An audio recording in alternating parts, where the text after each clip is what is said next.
In the Impact segment tonight, the left not letting up on Donald Trump's Second Amendment comments. Liberal outrage is at a fever pitch following his remarks yesterday. Hillary wants to essentially abolish the Second Amendment. By the way, and if she gets to pick her judges, nothing you can do, folks. Although the Second Amendment people, maybe there is, I don't know. Trump has made it clear he was talking about political action, not violence. Mrs. Clinton isn't buying that explanation and said so today. Yesterday, we witnessed the latest in a long line of casual comments from Donald Trump that cross the line. And now his casual inciting of violence. Every single one of these incidents shows us that Donald Trump simply does not have the temperament to be President and Commander-in-Chief of the United States. So the stakes have never been higher. But Hillary Clinton supporters ought to flash back to 2008, the presidential campaign, when Clinton herself was accused of hinting at violence, directed at her primary opponent, then Senator Barack Obama. Now, my husband did not wrap up the nomination in 1992 until he won the California primary somewhere in the middle of June, right? We all remember Bobby Kennedy was assassinated in June in California. Joining us now with reaction from Dallas, Trump campaign spokesperson Katrina Pearson, and from Washington, Republican strategist Ashley Pratt. Now, Ashley, I'm going to put you on the spot here a little bit. I know you're not a Hillary person, but you're an anti-Trump person.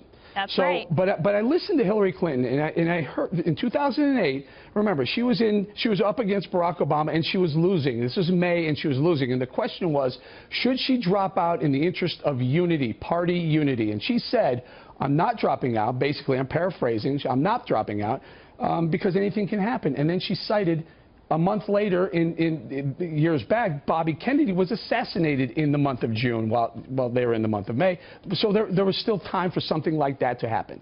Please tell me, how is that any different than what Donald Trump said the other day on the Second Amendment? Well, it's a lot different, and I'm not going to defend something that she said, as well as I'm not going to defend what he said last night. Look, Eric, a president's words are incredibly important. They can start wars. They're important for global, attitudes towards us.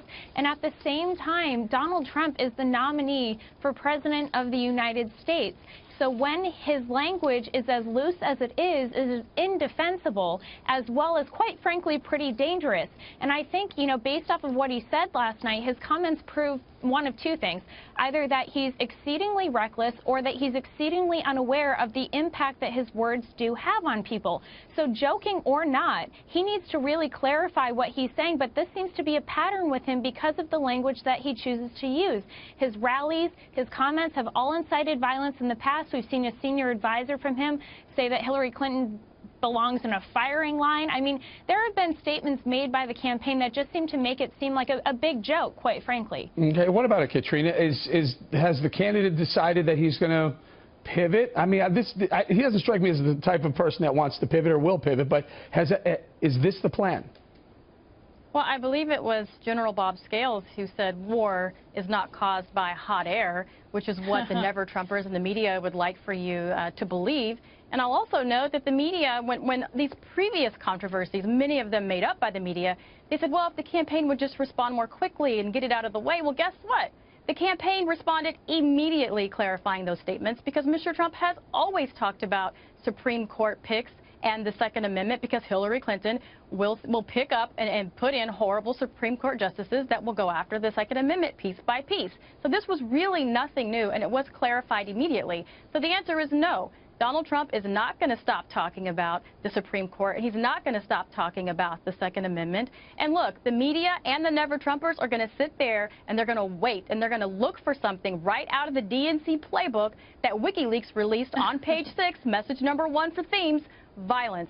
They look for it and they try to promote it, Katrina, and it's not going to work. Katrina, it is very important to note there one important thing you said, that he had to clarify it. He's the tell-it-like-it-is candidate, right? Why is it that every time the campaign, including yourself, has to come out there and clarify what he said? Hold on, because the media will push Katrina, out there any headline that they want. So we absolutely have to clarify because they're not going to determine our message. Hold on one second.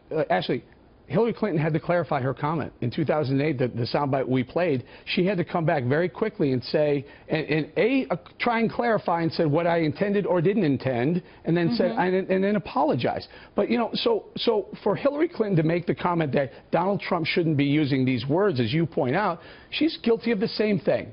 Yes, and that doesn't make one okay for the other to do. But we're down to two choices, Ashley. Those are the only two choices we have left. And that's fine, Eric, but guess what? I think they're both temperamentally unfit. I think one is reckless. I think one is dangerous, and I think that goes both ways. The things that they say incite things in people that I don't think are great. But look, here's the issue here. The media held her accountable in 2008 and is holding him accountable for things he says. And maybe they'd spend more time focusing on her emails and that whole scandal if he didn't blow up at every single thing and run his mouth. Because he is taking the focus but you're off of her deliberately Ashley, you're assuming he meant off the handle. You're assuming he meant violence. I'm going to give this to Katrina. Go ahead, Katrina. Am I wrong here? No, you're absolutely right, and that's my point. You know, as I've said earlier today, Donald Trump could sneeze, and CNN would run a headline for 4 days saying that Donald Trump attacked the environment. Then they would bring on a bipartisan EPA reporter saying that, yes, he's trying to take out the world. I mean, this is the kind of nonsense and absurdity that we're dealing with on the Trump campaign from the media with the help of the Never-Trumpers, by the way. We have been talking about espionage, devils, and babies, for crying out loud, when the real violence out of his rally. are people that have been supporting these unconstitutional wars, arming the enemies, killing tens of thousands over the last few years, and we're talking about Donald Trump being a threat to the United States? Because of what he says, Katrina, the media would focus on those serious issues if, in fact, your candidate didn't go out there and say along the way. That's what we've seen in this Okay. campaign, Ashley. Ashley, let me ask you this, Ashley. We're going to do a segment later in the show talking about how the media treats both candidates. And Media Research Center tells us that there's 5 times the amount of coverage of Donald Trump's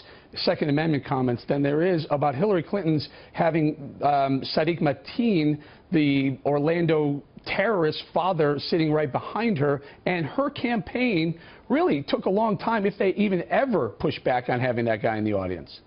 Now, maybe if his comments weren't as ridiculous as they were and as inflammatory as they were, they would have spent more time or equal time covering it. But the point is, he's the one doing this to himself.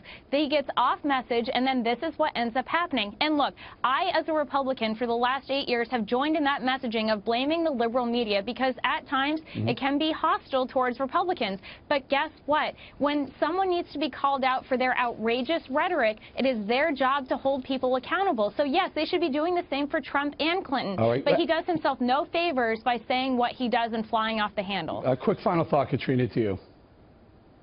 Well, look, the operative term actually just used is maybe. Maybe if this, then that. And that's simply not the case this election cycle. And it's not just media research centers. Everyone, it's obvious. They're not even trying to hide it anymore, that the media bias that's going on in this campaign. Well, and your like candidate I said, has received significant coverage, Katrina, then and has benefited from it. All right. It doesn't matter, Ashley, what Mr. Trump says or does. They will find something to talk about. And as a Republican, you are sitting there helping Hillary Clinton, someone that actually defended Katrina. hostage I'd rather help none Iran. of them get elected because they're both dangerous and reckless. All right, we'll leave it right there. You're actually helping That's a good Hillary opportunity to Clinton leave by it right being there. against Donald Trump. Katrina and Ashley, great debate. Thank you very much.